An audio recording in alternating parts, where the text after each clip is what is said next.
If you ever have to work on a fuel can, brazing a hole or fixing a gas can in an old vehicle, do not, even if it's empty, do not use anything that causes sparks on it. It's not the fuel, it's not the liquid that burns, it's the vapors, the fumes on gas. So those vapors will explode like a bomb. So the guys back in the day, they would fill the tanks up with water and then turn the part to be repaired on the high side, and that water displaces all the vapors. So this has never had gas in it, only water, so I'm not concerned about it. We're gonna use a little pneumatic cutoff wheel here and cut these open here. Okay, what do we see inside here? Now this is the wavy, and this is, of course, our high dollar can. We've got that red coating in there.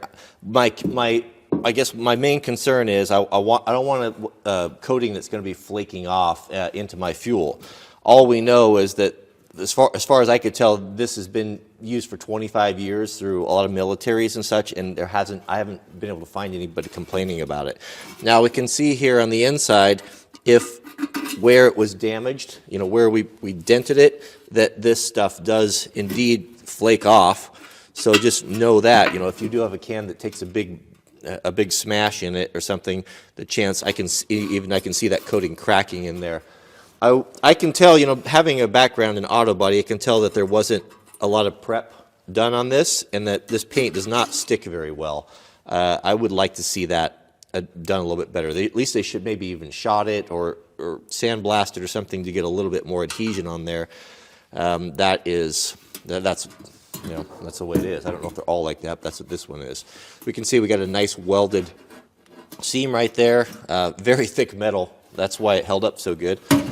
On the other side here, we can see on the Wavian, same thing. Some of that coating did come loose where we damaged it.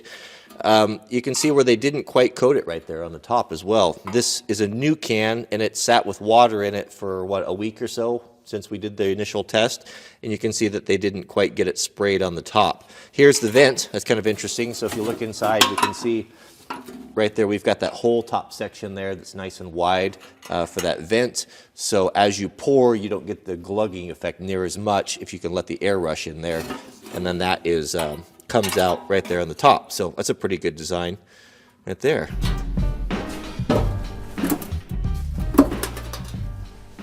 Inside the China can, we can see here, bare metal. That's kind of what we thought here.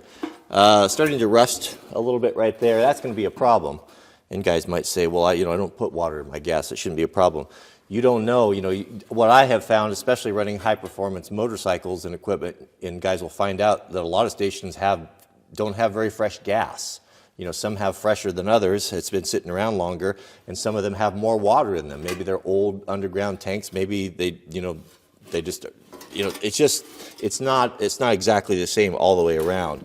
We have, I guess it is welded, but it's very flimsy, this connection point right here, compared to the Wavian, and no coating. You can see a little bit of green in there, but that's just a little bit of overspray from the outside. All right, that's about it, guys. So that's kind of what we expected. Hard to tell by looking in the inside with the flashlight, but we do know the China can uncoated substandard vent system, it's going to rust, and that rust is going to affect your fuel. That's it. Thanks for watching, and we'll see you guys on the next video.